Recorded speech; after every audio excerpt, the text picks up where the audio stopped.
In an era where heart health is making headlines, from growing focus on preventative cardiology to the surge in wearable heart monitoring device, valvular heart disease or VHD stand out as significant global health challenge. The numbers are staggering. 74 million people worldwide are affected by it, with cases rising drastically over the past 3 decades. But here's where it's get more interesting for you, your loved one, and our investor at Evergrowth. We're now witnessing a technological revolution in how we treat VHD. Gone are the days when open heart surgery is the only option. There are innovations on the horizon, like minimally invasive solutions that are transforming patient care. The market for valvular technology isn't just growing, it's evolving.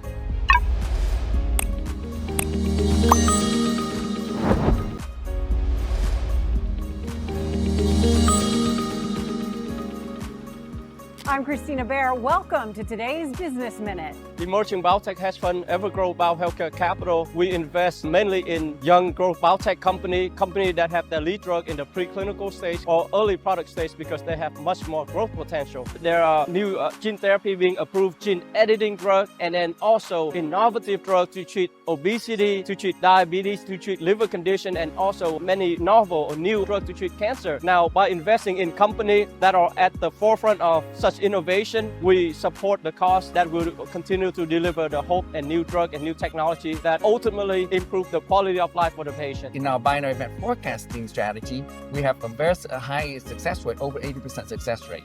And by utilizing that, we get able to position out properly and take advantage of those opportunities. Within 6 months, we have an over 40% return. So in the coming year, there's a chance of even grow up to multiple year-fold in a very short time.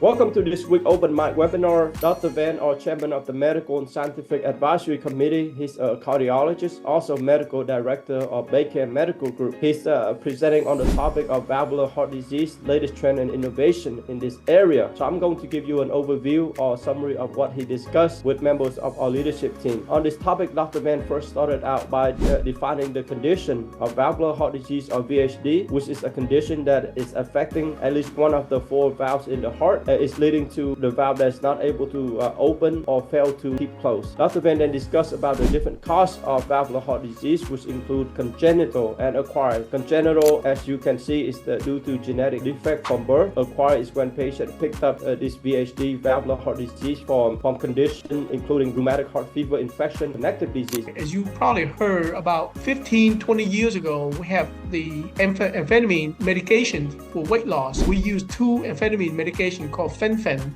for short, and a lot of those people who use that product called fen-phen end up with connective tissue disorder of the heart valve to a severe enough point where they require mitral valve replacement, mitral valve repair. Next, Dr. Van discussed about the global prevalence, which is quite staggering. 74 million patients worldwide are affected by valvular heart disease, and there's also increasing trend in both the incidence and mortality of the condition that is still valvular heart disease, but that is not directly caused by rheumatic heart disease. Dr. Van then discussed the different types of valvular heart disease, including aortic stenosis, mitral valve regurgitation, and so on and so forth. As you can see on the table here, it basically simplifies how we think about valvular heart disease. So we have a valve that's normal, that the valve can open and close normally, whereas the valve has been damaged, the valve cannot open well or cannot close tightly. Dr. Van mentioned about the effect on the body. If the valve is not functioning well, then you can expect to see a reduction in cardiac output or the amount of blood that the heart can pump to the rest of the body, and then that would lead to symptom of heart failure. And then the other effect on the body is that if the valve is not working properly, that would increase the workload for the heart, leading to the heart that become hypertrophy or become thickened, and then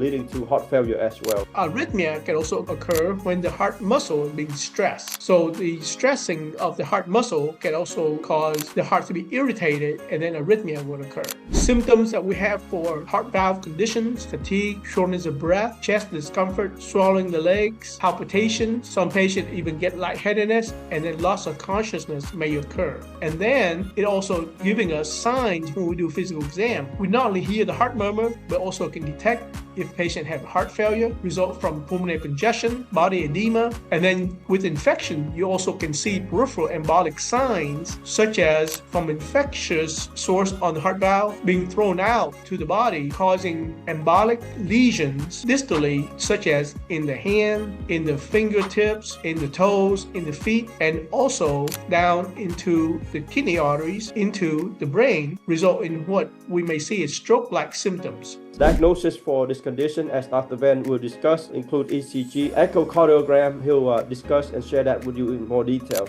To diagnose heart valve condition, we use main way would be echocardiogram, allow us to see the heart valve function and the heart chamber function. If we need to look more closely, we would use what we call transesophageal echocardiogram, or TEE, as you see here as well. In the office, mainly we can detect EKG to assess the heart size and the heart arrhythmia. To get more further evaluation, we may require cardiac MRI or CT to define the anatomy of the valve and anatomy of structure of the heart and structure in the chest that may be affected by the valvular heart condition. Treatment for outcome, treatment for valvular heart disease stratifies into two categories: medical management with drug and also interventional. For interventional, it's a matter of time until patient will need the repair of the heart valve or replacement of that heart valve. The main treatment right now will be medical management initially. However, I tell all my patients, eventually your valve would need to be repaired or replaced mechanically. So either we consider using transcatheter techniques or open surgical techniques. Outcome would be the earlier the detection and intervention, the better the outcome would be. Next is the new medical trend. It's the minimally invasive procedure called transcatheter valve replacement. So with that, it's less invasive. There's no open heart surgery, which improves the outcome and also expedite the recovery. Another new medical trend for treating valvular heart disease is personalized medicine. By looking at genetic for the patient, we can gauge to see how well they respond to a particular drug or treatment. Next, a new fact or another trend is the use of AI in diagnostic. By leveraging machine learning, that would help us to look at the echocardiogram or radiogram, like the X-ray image, the echo image. We leverage that with the machine learning or AI that can help the doc interpret the image much better. A way to improve one is biomarker research. With biomarker, we can leverage it to help us to detect the disease sooner, also to allow us to monitoring the treatment and outcome. Another way to improve is with tissue engineering, and this is very big. This is when we use the tissue either from the patient or someone else, or even from the animals, to bioengineer the heart valve. And with the tissue engineering, we are seeking to improve the lifespan of the heart valve. As Dr. Van shared, currently, patient who get the heart valve, it's only lasts for a few years, from 10 to 15 years. Now, in terms of commonly prescribed medication, there's antibiotic to treat infection and diuretic to treat the symptom of heart failure, so on and so forth. The new medication trend is the DOAC, or direct oral anticoagulant, and this is used for patients with AFib, that is as a secondary cause to valvular heart disease. If you want to capture this lucrative opportunity while investing in the innovation that deliver hope to the patient, but you either don't have time or you don't have the expertise, reach out to us, contact us. We'll schedule a call to see if we are the right fit for each other.